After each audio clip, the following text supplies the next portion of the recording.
Sebenarnya tentang dialog Gus Dur dengan bangsa Aceh tidak mungkin terjadi. Karena semua bangsa Aceh sudah tahu, tak ada gunanya berdialog dengan si pembohong. Apa yang dikatakan semua adalah kata-kata dusta. Dia katakan tentara ditarik dari Aceh.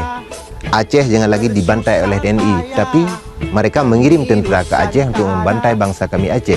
Soekarno Hatta ke Aceh datang, mohon bantuan kepada tuan-tuan dan puan-puan di seluruh dunia dan kepada tuan-tuan dan saudara saya di Sumatera untuk mendukung dan mengikat tadi persahabatan yang baik demi tercapainya cita-cita keadilan dan kemakmuran negara Aceh Sumatera yang merdeka dan berdaulat. Kami tidak pernah berhenti. Kalau negeri kami belum merdeka, kami terima mati ataupun merdeka. Itu kami terima dengan ikhlas hati.